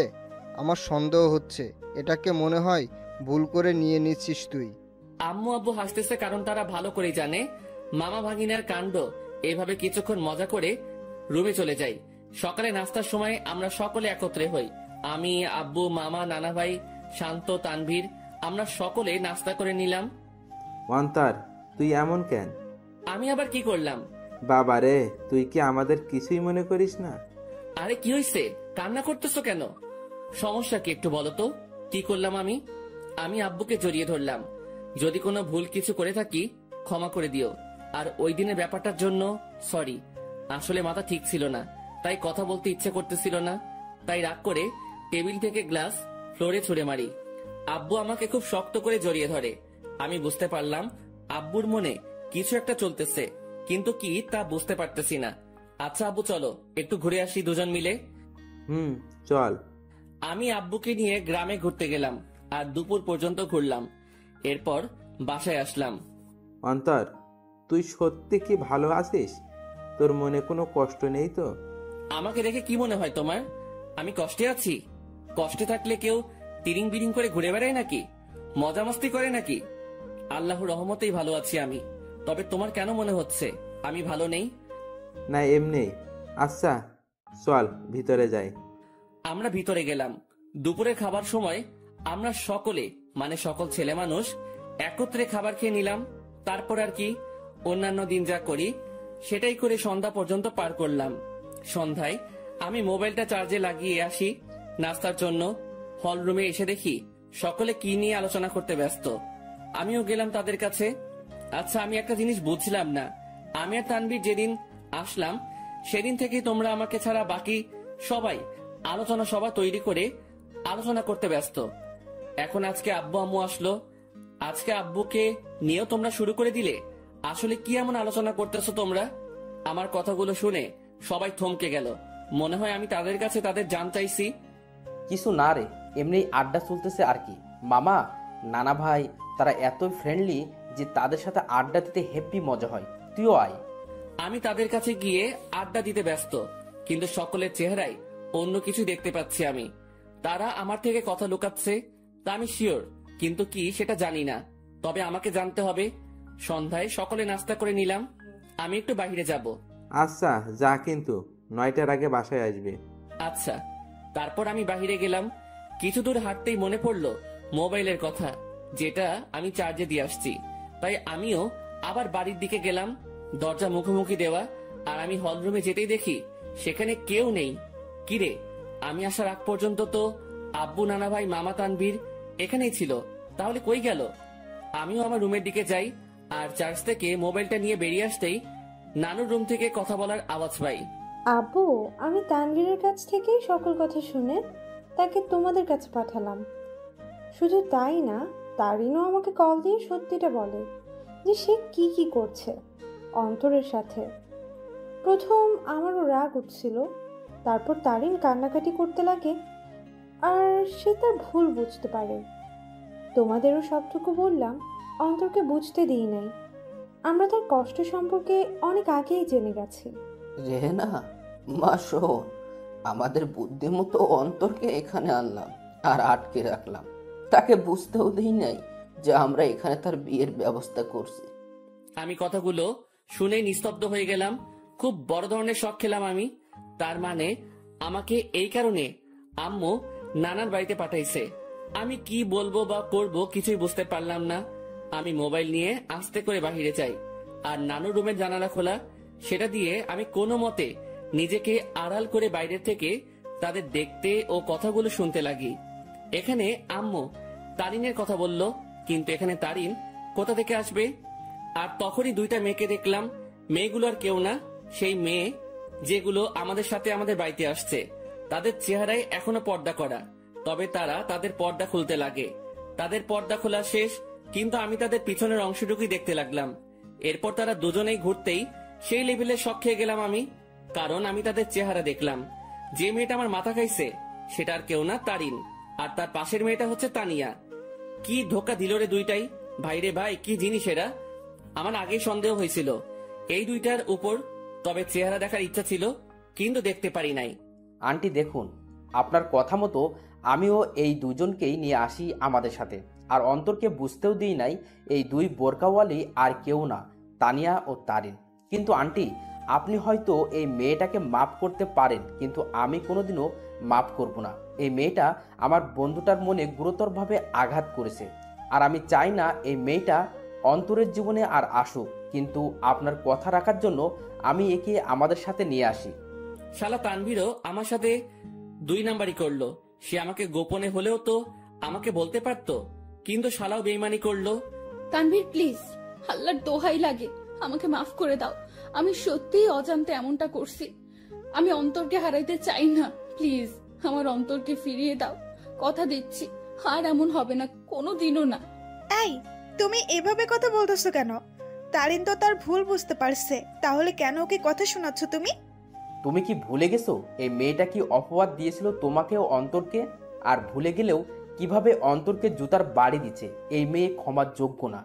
তানভীর বাবা শোন, আমি জানি আমার ছেলেটার সাথে কি করলো তারিন, কিন্তু সে তো তার ভুল বুঝতে পারলো। আর আমি আমার ছেলেকে চিনি ভালো করে, সে নিশ্চয়ই তারিনকে ক্ষমা করে দিবে। কিন্তু আন্টি, আমার মনে হয় না অন্তর এই মেয়েটাকে ক্ষমা করবে। আমি অন্তরকে ভালো করে চিনি, কারণ অন্তরের সাথে কেউ শত্রুতামি করলেও অন্তর ক্ষমা করে দিতে পারে, কিন্তু এই মেয়েটা অন্তরের মন ভাঙছে। তাই তো বাবা, আমরা অন্তর ও তারিনের বিয়ের ব্যবস্থা করেছি, যাতে বিয়ের পর অন্তর তারিনকে বুঝতে পারে আর ক্ষমাও করে দেয়। আর এই জন্যই আগামীকালেই অন্তর ও তারিনের বিয়ে দিব আমরা সকলে মিলে। তানভীর, আমি অন্তরকে না পেয়ে মরেই যাব। দেখো তানভীর, আমি জানি আমি অনেক বড় ভুল করছি, কিন্তু বিশ্বাস করো অন্তরকে আমি নিজের থেকেও বেশি ভালোবাসি।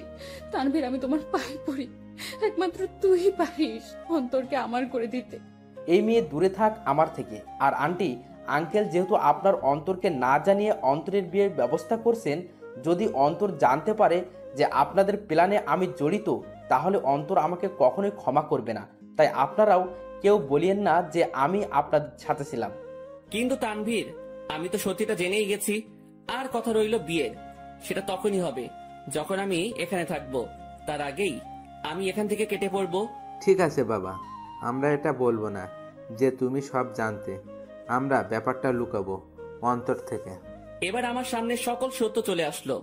বাহ, ভালোই তো প্ল্যান করছে। আর কি বললো তারিন? সে আমাকে ভালোবাসে, তাই না? আর ভালোবাসা লাগবে না। বিয়ে তো দূরে থাক, তার চেহারাও দেখতে আমি ইচ্ছুক নই। আমিও চলে গেলাম।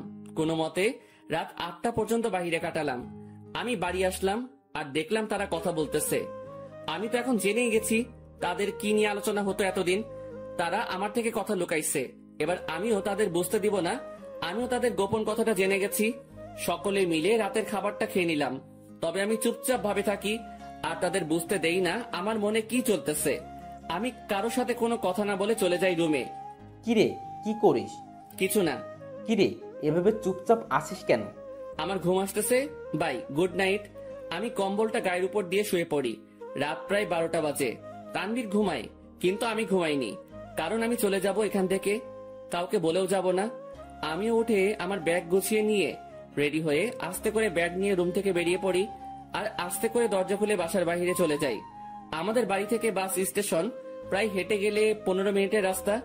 আর আমিও ব্যাগ নিয়ে হাঁটতে লাগি। বাস স্টেশন প্রায় হেঁটে গেলে 15 মিনিটের রাস্তা আর আমিও ব্যাগ নিয়ে হাঁটতে লাগি। আমি কোনো মতে বাস স্টেশনে পৌঁছে যাই। সেখানে গিয়ে মামা তানভীরকে SMS করে দেই যে আমি চলে যাচ্ছি, আমার জন্য চিন্তা না করতে। ব্যাস, মেসেজ দিয়ে মোবাইলটা অফ করে দেই আর বাস স্টেশনে বসে আছি। আজ আমি আমার আপন মানুষগুলো থেকে দূরে চলে যাব। তবে জানি না কোথায় যাব আমি। তবে আপাতত আমি আমার এলাকার দিকেই যাব। এরপর না হয় অন্য কোনো কিছু ভাববো আমি। ভাগ্যক্রমে একটা বাস আসে আর আমি উঠে পড়ি। আমি বাসের মধ্যে ড্রাইভারের পিছনের সিটে বসি। সেখানে টিকিট বাকি ছিল, তাই আমিও নিয়ে নেই। মোট কথা, তাদের থেকে দূরে চলে যেতে চাই আমি। আর তারিন, যে কিনা আমাকে অনেক কষ্ট দিল, সে আমার আম্মু আব্বুকে ভালোই পটাতে পারলেও সে কোনো দিনও আমাকে পাবে না। কারণ সে আমার মনে গুরুতরভাবে আঘাত করলো, যা সহজেই মিটবে না। আমি অনেক কষ্ট ভোগ করছি, আর এত সহজে তারিন আমাকে পেয়ে যাবে তা কোনো দিনও না। এবার সেও বুঝুক, যখন ভালোবাসার মানুষ দূরে থাকে ও ঘৃণা করে তখন কেমন লাগে। আমি অনেক কষ্ট অনুভব করলাম, এবার তার পালা কষ্ট অনুভব করার। আমি কোনো দিনও তারিনকে বোরকা পরা অবস্থায় দেখি নাই। আর আমাদের সাথে যখন বাসে ওঠে তখন সে বোরকাটা পরে, মানে শুধু চোখগুলো দেখা যাবে, বাকি শরীরের অংশ দেখা যাবে না। ওই বোরকাটা পরে। আর এই বোরকাটা পরায় আমি তারিনকে চিনতে পারি নাই। তবে শুধু তারিন না, তানিয়াও তারিনের মতোই বোরকা পরে, তবে বোরকার রংটা ভিন্ন। তারিন পরছিল কালো আর তানিয়া পরছিল একটু নেভি ব্লু বোরকা। মেয়েটা ভালোই বুদ্ধি খাটাইছে, মানতেই হবে। সে আমার সামনে না এসে আম্মু আব্বুকে ভালোভাবেই পটাইছে ও তাদেরকে ভালোভাবেই আয়ত্ত করলো। কিন্তু কোনো লাভ হয়নি। কি করে ভাবলো এত সহজে আমাকে পেয়ে যাবে? আমাকে যতটুকু কষ্ট দিল তাকেও সেটা অনুভব করতে হবে। এরপর না হয় দেখা যাবে। প্রায় 2 ঘন্টা বাস চলতেছে, কিন্তু চোখে কোনো ঘুম নেই আমার। থাকবেই বা কি করে? যে দেখলাম ও শুনলাম আমি যদি আজ সেখান থেকে না চলে আসতাম, তাহলে তারা আমাকে জোর করে হলেও তারিনের সাথে বিয়ে দিত। কিন্তু আমি কোনো দিনও এই মেয়েকে এত সহজে মেনে নিব না। একবার এই মেয়েটা আমাকে সন্দেহ করে ও অবিশ্বাস করে, আমাকে অনেক অপমান করলো আর জুতার বাড়িও দিল। আর আজ যদি মেয়েটাকে আমি বিয়ে করি, তাহলে আমার অপমানের কি হবে? আমার মনে যে আঘাত করলো তার কি হবে? আর তাছাড়াও এরপর সে যদি অন্য কোনো কাহিনী করে বসে বা আমার পরিবার থেকে আমাকে আলাদা করতে চায়, তাহলে না, এই মেয়ে ভালোবাসার যোগ্য নয়। ওর মনে কোনো ভালোবাসা নেই, আছে শুধু ভালো লাগা। আর ভালোবাসার কি বা বুঝে এই মেয়ে? হ্যাঁ, ভালোবাসার কোনো কিছু জানে সে? ভালোবাসা কি সেটা জানে নাকি? যদি সে সত্যিকারই আমাকে ভালোবাসতো তাহলে আমার উপর ভরসা রাখতো, কিন্তু সে। বাসের ব্রেক কাজ করতেছে না। কথাটা শুনে সেখানে থাকা যাত্রীরা ও আমি শক খেয়ে গেলাম। কি বলতেছেন আপনি এসব? বাসের ব্রেক কাজ করতেছে না, হঠাৎ করেই ব্রেক কাজ করা বন্ধ করে দিয়েছে। ড্রাইভারের কথা শুনে যাত্রীরা আতঙ্কে ও ছোটাছুটি চিৎকার চেঁচামেচি শুরু করে দেয়। আরে আপনারা শান্ত হন সবাই, প্লিজ এভাবে উত্তেজিত হবেন না। আর তখনই সামনে থেকে একটা ট্রাক আসে আর বাসের সাথে ট্রাকের ধাক্কা লাগে। এক মুহূর্তেই সকল কিছু পরিবর্তন হয়ে গেল। আমার চোখ ঝাপসা হয়ে আসছে, তবুও চোখে একবার আশেপাশে দেখে নেই। মৃত্যু আমার চলে আসছে আর আমার জীবনের সমাপ্তি হয়তো এইভাবেই হওয়ার ছিল। আর কিছুক্ষণের মধ্যে অন্তর সেখানে মারা যায়। বাসে প্রায় 40 জনের মতো ছিল, যার মধ্যে অনেকেই গুরুতর আহত হয়। আর সামনে থাকা ড্রাইভারও শেষ। বাসটি সামনে স্টেশন থেকে যাত্রী নেওয়ার কথা ছিল, হয়তো আর যাত্রী নেওয়া হলো না। কিছুক্ষণ পরেই সেখানে উদ্ধারকর্মী ও অ্যাম্বুলেন্স আসে ও তাদের কাজ করতে ব্যস্ত। সকালবেলা তানভীরের মোবাইল বেজে ওঠে। হ্যালো। অপর পাশ থেকে কথা শুনেই তানভীরের মোবাইল হাত থেকে পড়ে যায়। তানভীর পাগলের মতো ব্যবহার করতে শুরু করে। আর তানভীর অন্তরের মামাকে নিয়ে সেও সকাল সকাল বেরিয়ে পড়ে। তানভীর ও অন্তরের মামা জায়গা মতো চলে যায়। তাকে একজন পুলিশ ফোন দেয় আর ঠিকানাটাও দেয় আর বলে সেখানে চলে আসতে, আর তানভীরও সেখানে চলে যায়। তানভীর, কি হয়েছে? তুই এখানে আনলি কেন? তানভীর চুপ হয়ে আছে। জি, আপনার নাম কি তানভীর? জি। আসুন আমার সাথে। আসলে ডেড বডির পকেট থেকে আমরা একটা মোবাইল পাই, আর সেটা অন করেই সেখানে আপনার নাম্বার দেখতে পাই, যেখানে লেখা ছিল তানভীর বেস্টো। তাই আপনাকে কল দিলাম। কার ডেড বডির কথা হচ্ছে অফিসার? আসুন আমার সাথে। পুলিশ তানভীর ও অন্তরের মামাকে একটা রুমে নিয়ে যায়, যেটাতে ডেড বডি শোয়ানো। সেখানে সাদা চাদর মোড়ানো একটি লাশের কাছে নিয়ে যায়। তানভীর, কি হয়েছে রে? কার কি হয়েছে? কিন্তু তানভীর নিস্তব্ধ। পুলিশ অফিসার সাথে সাথে সেই লাশের মুখ থেকে সাদা চাদরটা সরায়। সাথে সাথে অন্তরের মামা লাশ দেখে থমকে যায়, কারণ এটা তার ভাগ্নে অন্তরের ডেড বডি। এই তানভীর, এটা কে? দেখতে তো পুরাই আমাদের অন্তরের মতো লাগতেছে। তানভীরের সাথে সাথে সেই বডিটা ধরে চিৎকার করে কান্না করতে লাগে, কারণ আজ তার বন্ধু তার থেকে বহু দূরে চলে গেছে, যেখান থেকে আর কোনোদিনও ফিরবে না। এই অন্তর, এভাবে শুয়ে আছিস কেন? এই অন্তর, দেখ ভাই, এভাবে শুয়ে থাকিস না, কথা বল ভাই। এই তুই না আমাকে ভাই ডাকছিস, আর তুই না বলতি তুই আমার কথা শুনবি, তাহলে শালা এভাবে শুয়ে আছিস কেন? এই অন্তর। এই তুই কাকে অন্তর বলতেছিস তানভীর? আমাদের অন্তর তো বাসায়।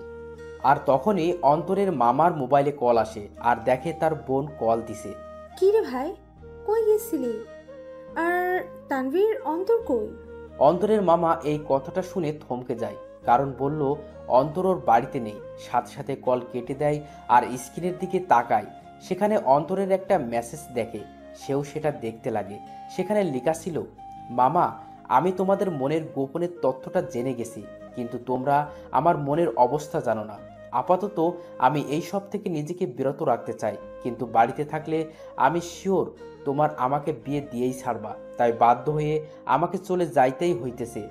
ভালো থাকিও আব্বু আম্মু, নানা ভাই, নানু, তানভীর, শান্তা, মামি, আর তোমাদের বাসার সেই গেস্টগুলোর খেয়াল রাখিও, আর সাথে নিজেরও খেয়াল রাখিও, আর আমার জন্য দোয়া করিও।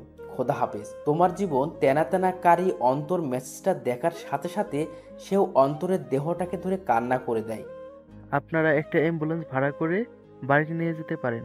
অন্তরের মামা একটা অ্যাম্বুলেন্স ভাড়া করে নেয় আর সেখানে অন্তরের দেহটাকে নিয়ে রওনা হয় তাদের বাড়ির দিকে। তাদের বাড়িতে পৌঁছালো।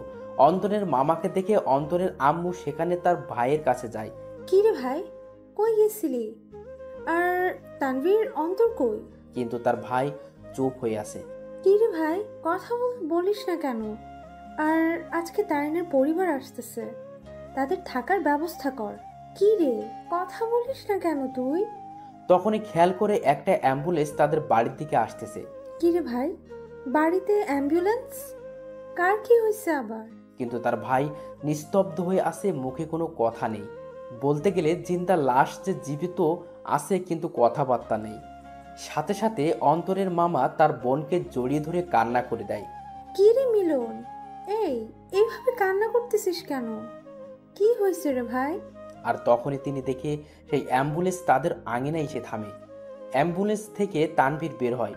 তাকে দেখে সেখানে থাকা অন্তরের আব্বু আম্মু থমকে যায়। এই তানভীর, তুই অ্যাম্বুলেন্স থেকে নামলি যে? আর অন্তর কই রে? সে কি তোমাদের সাথে গেছে নাকি নাকি তোরা সব বলে দিছিস তাকে? সাথে সাথে তানভীর তাকে জড়িয়ে ধরে কান্না করতে লাগে। কিরে তানভীর, কান্না করতেছিস কেন? আর অন্তর কই? তানভীর, কি রে বাবা, তুই আর মিলন মিলে এভাবে কান্না করতেছিস কেন? সেখানে থাকা একটা লোক মুখের থেকে চাদরটা সরায়। লাশের চেহারা দেখেই আঙিনায় উপস্থিত অন্তরের আম্মু, আব্বু, নানা ভাই, মামি সকলেই বড় ধরনের ঝটকা খেয়ে গেল। সাথে সাথে অন্তরের আব্বু, আম্মু, নানা ভাই সেই লাশের কাছে গেল আর তারা দেখলো তাদেরই অন্তরের সেই সাদা চাদর গায়ে মরিয়ে চোখ বন্ধ করে আছে। এই এই এই আব্বু, কি রে তুই এভাবে শুয়ে আছিস কেন? এই কি রে, কি হয়েছে তোর? কথা বলিস না কেন? অন্তর, বাবা কি রে, এভাবে এখানে শুয়ে আছিস কেন? কি হয়েছে তোর? কথা বলিস না কেন? এই তানভীর, আমাদের অন্তর কথা বলে না কেন? ওর কি হয়েছে? নাকি তোরা সব সত্যি বলে দিছিস বলে রাগ করে আছে আমাদের উপর? কি রে তানভীর, মিলন কথা বলিস না কেন? অন্তর এইভাবে শুয়ে আছে কেন? কিন্তু তানভীর আর তাদের মিলন মামা কান্না করেই যাচ্ছে। কাল রাতে বাস অ্যাক্সিডেন্টে উনি মারা যান। কি যাতা বলতেছেন এগুলো? আমার ছেলে বাড়ি ছিল, ও কি করে নাকি ফাইজলামি করতেছে এই বেয়াদবটা। এই, আমার রাগ উঠে গেছে কিন্তু। এইসব নিয়ে কি ফাইজলামি করিস অন্তর? এইসব কোনো মজা করার ব্যাপার?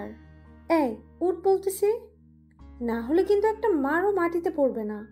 তারা অন্তরকে অনেকবার জাগানোর চেষ্টা করলো, কিন্তু অন্তর তো আর জাগবে না। সে চির নিদ্রায় চলে গেল, যেখান থেকে আর ফিরবে না কোনোদিনও। এই আব্বু, কথা বলিস না কেন তুই? একটিবার কথা বল বাবা। কি রে আব্বু, কথা বল না।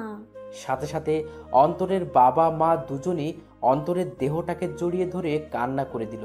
তারিন আর তানিয়া বাড়ি থেকে বের হয়ে দেখে বাড়ির আঙিনায় অনেক মানুষ। কি রে, এখানে এত মানুষ?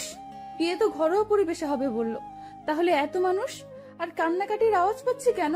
চল তো দেখি কি হয়েছে। তারপর তানিয়া ও তারিন সেখানে গেল। কি রে, আন্টি এভাবে কান্না করতেছে কেন? কি হয়েছে? আঙ্কেলও কান্না করতেছে। কি হয়েছে রে? তারিন অন্তরের আম্মুর কাছে যায়। সেখানে গিয়ে যখনই অন্তরের আম্মুর কাঁধে হাত দিবে তখন সে সেখানেই নিস্তব্ধ হয়ে যায়। তার মুখ দিয়ে আর কোনো কথা বেরোচ্ছে না। সেও সাথে সাথে সেখানে বসে পড়ে।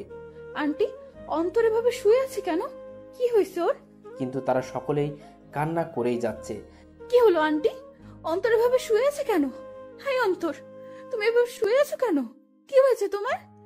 এইভাবে সাদা চাদর গায়ে কেন তোমার? হাই অন্তর, কথা বলো না কেন? আঙ্কেল আন্টি, অন্তর এভাবে শুয়ে আছে কেন? কি হয়েছে? কথা বলতেছেন না কেন আপনারা? কিন্তু কারো কোনো মুখে কথা নেই, শুধু কান্না আর কান্না। হাই কলিজা, এইভাবে শুয়ে আছো কেন? আমি জানি তুমি আমার উপর অনেক রাগ করে অভিমান করে বসে আছো, কিন্তু বিশ্বাস করো আমি সত্যি তোমাকে ভালোবাসি। হ্যাঁ, আমি অন্যায় করেছি তোমার সাথে আর বিশ্বাস রাখি তোমার সাথে, কিন্তু আমি আমার ভুল বুঝতে পারছি। তাই একটিবার আমাকে সুযোগ দাও, আর কোনোদিন এমনটি করবো না। সত্যি বলতেছি তোমাকে। কি হলো, কথা বলো না কেন তুমি?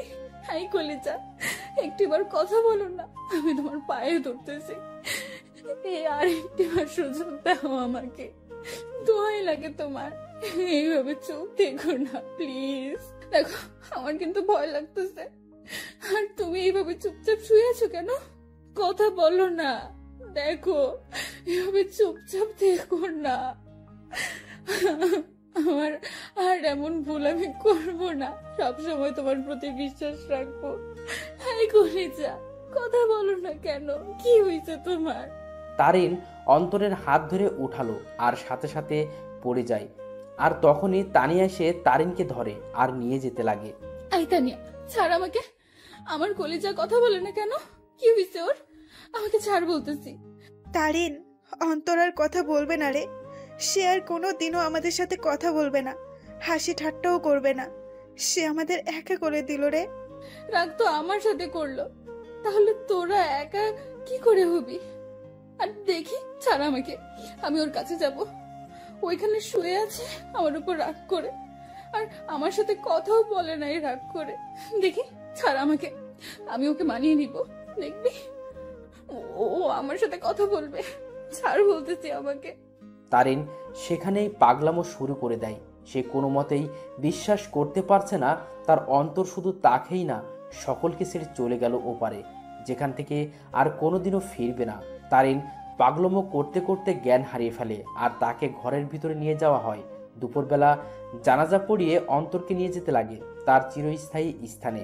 আজ এক আব্বুর কাঁধে তার ছেলের লাশ, এক বন্ধুর কাছে তার ভাইস্বরূপ বন্ধুটির লাশ হয়ে শুয়ে আছে, আর এক হতভাগা মামা যার সাথে হাসি মজা করে বেড়ানো ভাগ্নেটার লাশের খাট বহি করে নিয়ে যাচ্ছে তার চিরস্থায়ী স্থানে। অন্তরকে কবরে শোয়ানো হয়, তাকে মাটি দেওয়া হয়। আজ সেই কবরে দাফন হয়ে গেল কারো ছেলে, কারো ভাগ্নে, কারো প্রিয় বন্ধু আর কারো ভালোবাসা। সকলকেই সেখানে অন্তরের জন্য দোয়া করে চলে যায়। তবে